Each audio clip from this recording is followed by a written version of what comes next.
meu nome é Jorge, sou professor de Física e a gente dá continuidade ao estudo da termologia. A gente viu nas aulas anteriores sobre a definição de temperatura e calor. Temperatura é a medida do grau de agitação das partículas de um corpo, de um sistema. Essa temperatura está associada à energia cinética média dessas partículas desse sistema. E calor é a energia térmica em trânsito. Okay? O calor sempre vai passar do corpo mais quente para o corpo mais frio. Então, é assim que acontece. Ok, aí nessa aula a gente vai procurar colocar um pouco das aplicações desses conceitos. Por exemplo, quando você considera ponto de ebulição da água. A gente sempre fala da água porque a água é um solvente universal, é uma substância muito importante na natureza e na física também. Ela tem muitas aplicações, okay? E muitos fenômenos associados à água. Então vamos ver aqui. Temos um gráfico que vai mostrar o seguinte. No primeiro momento, a gente quer mostrar a relação entre a temperatura de ebulição da água. O que é ebulição? A gente viu na aula passada que cada substância tem um ponto de ebulição. Esse ponto de ebulição, que a gente já sabe que ebulição é um tipo de vaporização, é a passagem do estado líquido para o estado gasoso, ok? E o ponto de ebulição é um ponto fixo. No caso da água, a 100 graus Celsius, a água muda do estado líquido para o estado gasoso. E como é um ponto fixo, ele é usado, por exemplo, na construção de escalas de termômetros, por exemplo, o ponto de ebulição da água. O ponto de fusão também. Então, nesse caso aqui, a gente quer mostrar que o ponto de ebulição, ele é o valor no caso da água é 100 graus, mas ao nível do mar. Então, se você aumenta a altitude, se você vai numa região com altitude maior em relação ao nível do mar, esse ponto de ebulição não será mais 100 graus Celsius, ou seja, ele vai mudar, ele vai variar com a altitude. Então essa variação da temperatura de ebulição da água e a altitude do local é o que a gente vai tentar mostrar aqui nesse gráfico. Então você tem aqui o mar, aqui é o nível do mar. Vou pegar uma cidade ao nível do mar, para dar como exemplo, tá? A gente tem o Rio de Janeiro, aqui é a cidade do Rio de Janeiro, é o nível do mar. Você tem o Rio de Janeiro, como está o nível do mar, você considera que a temperatura que ele já usa normalmente para a ebulição da água, que é 100 graus Celsius. Então a água aqui no Rio de Janeiro, que está no nível do mar, ela entra em ebulição a 100 graus, ok?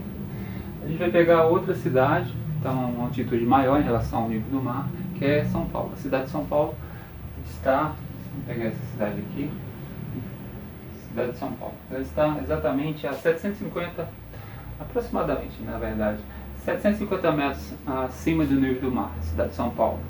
E a água, ela vai ferver em São Paulo na temperatura de, coloca aqui, 98 graus Celsius. Então essas são as temperaturas de ebulição da água. E pego o exemplo da água, tudo bem? Então, vamos agora para uma cidade um pouco mais alta que São Paulo. Vamos pegar Brasília, né, ficar no região centro-oeste do nosso Brasil. Então Brasília está aproximadamente a 1.100 metros de altitude em relação ao nível do mar, tudo bem? Então a altitude é a altura em relação ao nível do mar, tudo bem? Então Brasília está a 1.100 metros de altitude e a temperatura que a água ferve em Brasília é de 96 graus Celsius, ok? Então se você coloca no fogo uma quantidade de água para ferver, né? Essa água vai ferver em Brasília a 96, ou seja, uma temperatura menor que no Rio de Janeiro, que estava o nível do mar, tudo bem? Brasília está a 1.100 metros. Vou pegar uma cidade mais alta que Brasília, uma altitude maior. Vamos agora dar um exemplo da cidade fora do Brasil, Quito, por exemplo. Quito é uma cidade no Equador, e lá no Equador a temperatura que a água vai ferver é cerca de 90 graus Celsius. Então, o Quito é uma cidade que está a 2.850 metros em relação ao nível do mar, tudo bem? Vamos pegar uma cidade um pouco mais alta que Quito. Quito fica no Equador. Vamos pegar La Paz. La Paz fica na Bolívia. É uma cidade já conhecida porque já ocorreram jogos de futebol, né? Da seleção brasileira já jogou na Bolívia, em La Paz. E a gente tem que a temperatura da água lá, para ferver, a ponto de ebulição da água lá, é de 87 graus Celsius. E a altitude da Bolívia, de La Paz, é de 3.600 metros em relação ao nível do mar. Tudo bem? E a temperatura que a água ferve lá é 87, ou seja, uma temperatura menor ainda. E finalmente, vamos dar como exemplo um ponto, na verdade o extremo aqui na Terra, que é um ponto mais alto da Terra em relação ao nível do mar, que é o pico do Monte Everest, que fica no Nepal, na Ásia, né? E fica na cadeia de montanhas do Himalaia, na Ásia, né? Então, o Monte Everest tem aproximadamente 8.000 metros de altura, 8 quilômetros de altitude, tudo bem? E aí a temperatura que a água ferve é aproximadamente 75 graus Celsius. Então, se você coloca novamente a água no fogo para ferver, a água vai ferver lá no Monte Everest a 75 graus Celsius, tudo bem? Ok. Com base nesses valores aqui que a gente colocou, o que a gente percebe? Quanto maior a altitude do local, menor a temperatura de ebulição da água, né? Que é um ponto fixo para a água, mas esse ponto de ebulição depende da altitude que você está calculando. Okay? Então 100 graus Celsius é o ponto de ebulição da água ao nível do mar, condições normais de pressão, tudo bem? Agora, quando você vai para uma altitude maior, o que acontece? Imaginemos, essas colunas aqui são a coluna de ar, né, que está logo acima da superfície. Então, quando você está aqui embaixo, no Rio de Janeiro, ao nível do mar, você tem uma coluna de ar. Isso aqui a gente vai chamar de pressão atmosférica. Então, como essa coluna de ar ela é massa, né, tem peso, então ela faz pressão, e essa pressão do ar a gente chama de pressão atmosférica, tudo bem? Então, a pressão atmosférica aqui no Rio de Janeiro, ela é toda essa coluna de ar em cima dessa superfície. Então aqui a pressão é maior que no Rio de Janeiro. E à medida que você sobe, a altitude vai aumentando, você vê que a coluna de ar fica menor. Então aqui a pressão é menor, ou seja, você tem a massa de ar diminui em relação a essa altitude que você está. E cada vez mais, quando você aumenta essa altitude, você tem uma coluna menor também. Então você tem uma pressão menor à medida que você sobe em relação no continente, em relação ao nível do mar. Então você vai ter um ambiente mais de ar rarefeito, né? Menor quantidade de oxigênio, menor pressão do ar. E aí essa menor pressão em altitudes muito elevadas faz com que a água ela consiga passar do estado líquido para o estado gasoso, que é a ebulição, numa menor temperatura. Ou seja, a menor pressão ela faz com que as moléculas de água, né, quando chegam a determinada temperatura menor que 100, já consigam passar do estado líquido para o estado gasoso e escapam da superfície da água, tudo bem? Com maior facilidade. Por quê? Porque a pressão atmosférica é menor, tudo bem? Então isso é importante a gente fazer essa relação. Então a gente pode concluir, vamos colocar aqui embaixo, fazer uma observação aqui embaixo, que quanto maior a altitude do local, menor será a temperatura de ebulição.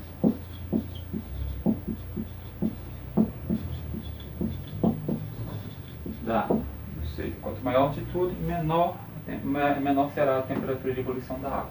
Então essa é a conclusão que esse gráfico mostra pra gente, tudo bem? Agora, a gente pode se perguntar, tudo bem, ao nível do mar a água ferve a 100 graus, né? Por exemplo, na cidade do Rio de Janeiro. Mas existe algum local em que a água ferve a uma temperatura maior que 100? Maior que 100? Porque a gente vê que quando a altitude aumenta, a temperatura vai diminuindo, né?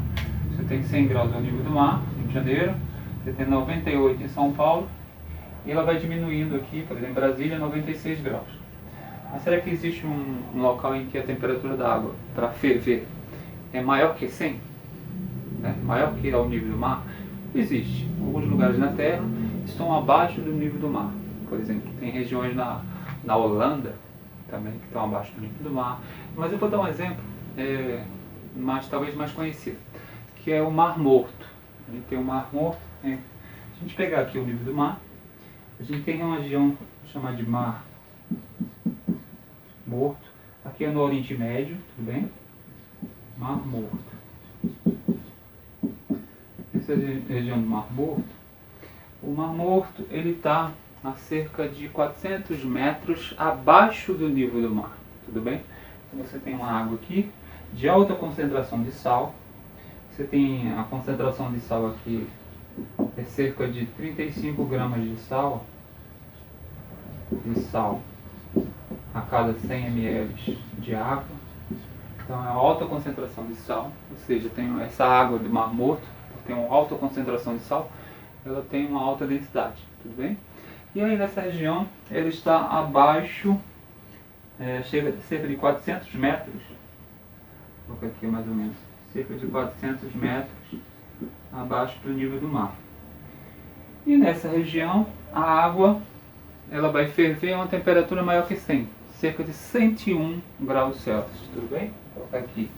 Então o ponto de ebulição da água, aqui na região do Mar Morto, é 101 graus Celsius, aproximadamente, tudo bem?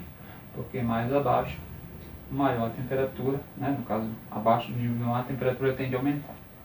E acima do nível do mar, a temperatura de ebulição tende a diminuir, tudo bem? Então esse é o gráfico que a gente queria mostrar. Tentem visualizar todo o painel, ok? Então o Mar Morto, só para o conhecimento geral, o Mar Morto fica na região entre Israel e a Jordânia, no Oriente Médio, tudo bem? Agora vamos ver outro gráfico, que é o segundo lá, e a gente já entra aqui, a gente já tinha definido o calor como energia em trânsito, a gente já entra aqui numa área da termologia chamada calorimetria. Então, consegue aqui fazer, diferenciar dois tipos de calor, dois tipos de energia térmica que são trocados entre as substâncias, entre os sistemas, tá? Vamos colocar aqui, essa área aqui chama-se calorimetria, é a medida do calor. Metria significa medida, tudo bem? E calor, medida do calor. Aqui eu vou falar de dois tipos de calor, que é o calor sensível e o calor latente. Então, eu vou conseguir calcular essa quantidade de calor, tudo bem? Agora, só relembrando, nas aulas passadas a gente chegou a falar de temperatura e a gente vai depois falar de como calcular essa temperatura. Existe escala de temperatura, tudo bem? Mas numa outra aula. Então vamos cá. Calorimetria, você tem aqui, esse aqui, no caso da água também, esse aqui é a curva de aquecimento da água, no caso da água, e você tem um gráfico aqui, o eixo vertical é o eixo da temperatura, tá? Então aqui é a temperatura da água em função da quantidade de calor que ela vai receber, tá?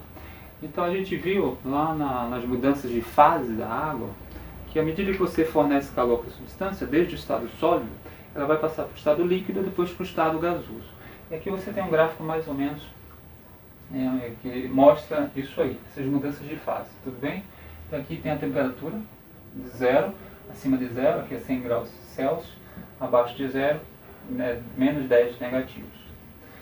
E o eixo horizontal você tem a quantidade de calor que a água vai recebendo. Então à medida que a água recebe calor, ela vai mudando de fase. Esse gráfico mostra a variação da temperatura, tá? Então imaginemos o seguinte, você tem um recipiente com gelo a menos 10 graus Celsius, que é menos 10 graus Celsius, tá?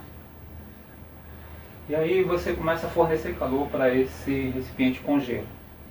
E aí você tem um aumento da temperatura, então esse gráfico aqui crescendo, você percebe que a temperatura está variando aqui, ó, de menos 10 até chegar a 0 graus. Quando chega a 0 graus, o que você tem? Você tem um processo de fusão.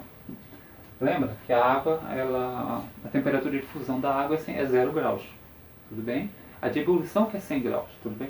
Então aqui você tem a temperatura aumentando. Quando a temperatura está aumentando, a gente diz que a água, né, a substância está recebendo um tipo de calor que faz com que a temperatura varie nessa substância. Esse calor a gente vai chamar de calor sensível, tudo bem? Então QS a gente chama de calor sensível.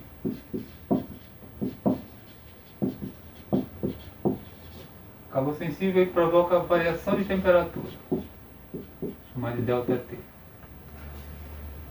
Então, no primeiro momento, esse calor que provoca variação de temperatura, a temperatura começa a aumentar, subir, e é o calor sensível que está provocando isso.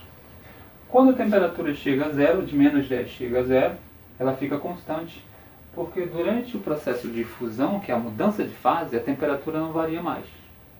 Tá? Então, na fusão, a temperatura chega em zero e a substância que estava no estado sólido começa a derreter, né? A entrar no processo de fusão. A temperatura fica a 0 graus, isso aqui é a fusão da água. Temperatura constante. Se no primeiro momento você tinha gelo, no momento da fusão, durante a fusão, você vai encontrar gelo mais água no recipiente. Ou seja, ela está mudando de fase, mas você encontra os dois estados físicos da água no processo de fusão. Temperatura constante. E na fusão, como a temperatura é constante, o calor que a água continua recebendo não é o calor sensível, não é o calor que provoca mais variação de temperatura. Porque agora, na fusão, a temperatura não varia. Então eu vou mudar a classificação desse tipo de calor que ela está recebendo, a água. É o calor latente. Então vamos chamar de QL, calor latente. Porque o calor latente é justamente o calor que provoca a mudança de fase da substância. Tudo bem? Então nesse trecho aqui é calor sensível, no próximo trecho da fusão é o calor latente. Em seguida você continua fornecendo calor para a água e ela, nesse terceiro intervalo, você tem a água totalmente no estado líquido. Já acabou a fusão. E aí a temperatura continua aumentando, tudo bem? Porque aqui é o eixo da temperatura, até chegar, né, lembrando que a partir de menos 10 graus Celsius foi para zero na fusão, e continua aumentando e chega em 100. Quando a temperatura aumenta, nesse terceiro intervalo, até 100 graus, a água vai entrar num processo de ebulição, que é a temperatura de ebulição da água. Tá? Mas durante essa subida da temperatura, você tem novamente o calor sensível, que é esse.